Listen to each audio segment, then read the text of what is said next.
जीवन का टापू। कहानी एक। आकाश से पाताल तक। 15 वर्षीय तरुण को लगा कि उसने शायद किसी बुरे सपने में बहुत जोर से आंखें बंद कर ली हैं, पर यह कोई सपना नहीं था।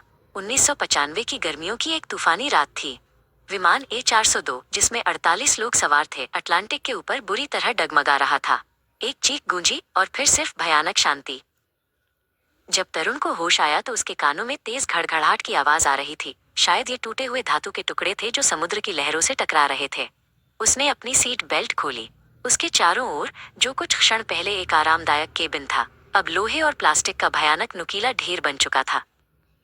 वो उठने की कोशिश करता है, पर उसका शरीर दर्द से भरा है। आसपास की हवा में ईंधन और नमकीन समुद्री पानी की महक थी। थोड़ी ही दूर पर उसे एक अधखुला आपातकालीन द्वार और दूर पर एक गहरा अनिश्चित किनारा दिखाई देता है, शायद जमीन। क्या कोई जिंदा है? उसकी आवाज कांपती है। कोई उत्तर नहीं आया।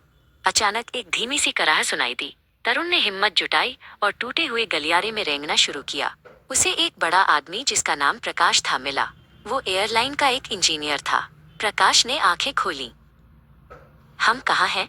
तरुण ने फुसफुसाया। प्रकाश ने दर्द से सांस ली। हम बच गए बच्चे। बस यही मायने रखता है। उन्होंने अपने चारों ओर देखा। विमान का पिछला हिस्सा गायब था। वे सिर्फ सामने के भाग में थे, जो आश्चर्यजनक रूप से एक बड़ी चट्टान के पास टिक गया था। प्रकाश ने तरुण को पानी के बाहर तैरते हुए एक लाल रंग का लाइफ राफ्ट खींचने का निर्देश दिया। ये उनका पहला काम था। हर छोटा काम, जैसे सांस लेना, अब एक बड़ा संघर्ष बन गया था। तरुण ने राफ्ट को खींचने के लिए संघर्ष किया। उसकी मांसपेशियों में दर्द होने लगा। धीरे धीरे अन्य लोग भी होश में आने लगे। 48 लोग, बच्चों से लेकर बुजुर्गों तक, सभी सदमे में थे, लेकिन किसी तरह जिंदा थे। तरुण ने एक छोटी बच्ची को रोते हुए देखा और तुरंत उससे आंखें फेर लीं। वो अपनी भावनाओं का सामना नहीं कर सकता था। प्रकाश ने गहरी सांस ली और उठने की कोशिश की। रोने का समय नहीं है, उन्होंने जोर से कहा, हालांकि उनकी आवाज कांप रही थी। हम जिंदा हैं। हमें यहाँ से निकलना होगा। हमें किनारा चाहिए। उनकी आवाज में डर कम और अधिकार ज्यादा था। तरुण ने प्रकाश की ओर देखा।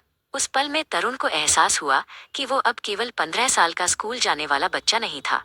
वह एक उत्तरजीवी था। हर कोई जो इस तबाही से गुजरा था, अब एक नए अध्याय का हिस्सा था। आशा का एक धागा, नाजुक पर वास्तविक। आकाश से पाताल तक की यात्रा समाप्त हो गई थी। अब शुरू होनी थी जीवन